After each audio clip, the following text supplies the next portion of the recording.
Good morning.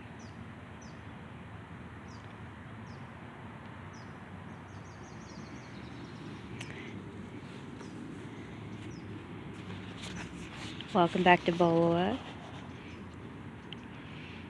She stilled her eyes. She stilled as her eyes found his, the animation in her features dulling. Then her head dropped and she said in a low voice, "I'd be a fool not to be afraid."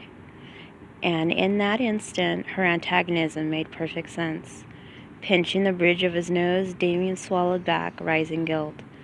It hadn't occurred to him how threatening being here in his territory must be for her. He was a physically imposing man, and still a stranger to her.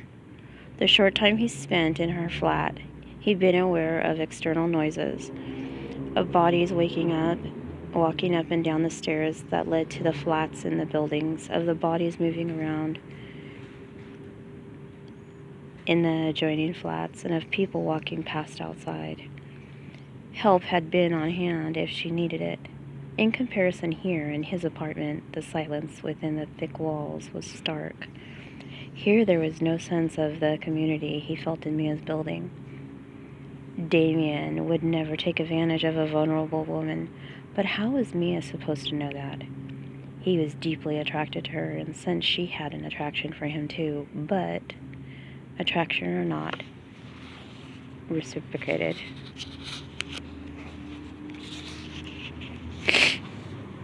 Or not, he would never force himself on a woman. He'd rather cut his heart out. "Mia, look at me."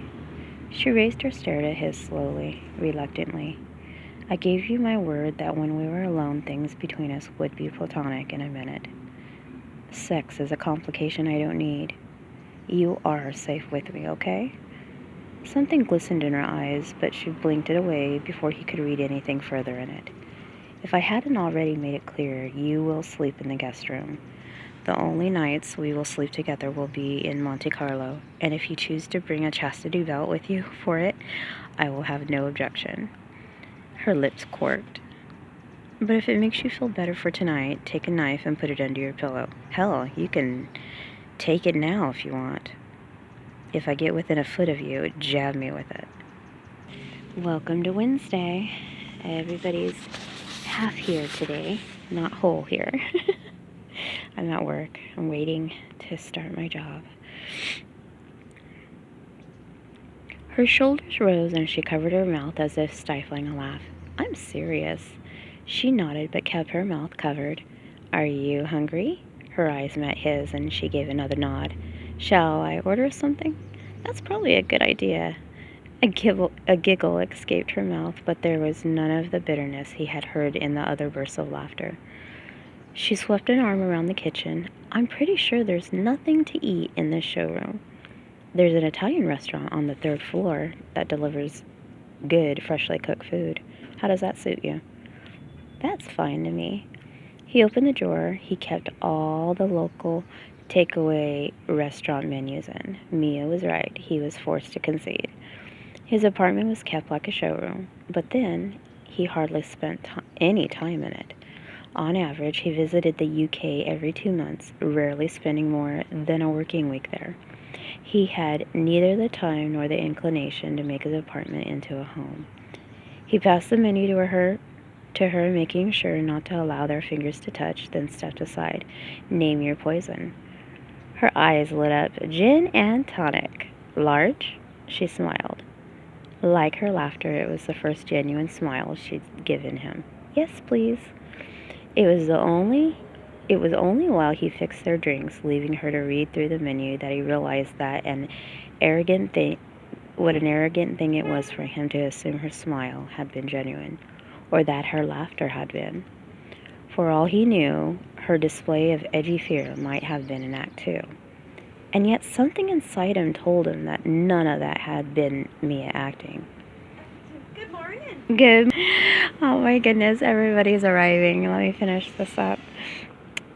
All the same, there was no earthly reason her smile had made him feel that he could climb Mount Everest in a single bound. Oh, there was no reason her smile had made him feel that he could climb Mount Everest in a single bound. Mia, her third gin and tonic of the night in hand, curled up on one of the white sofas.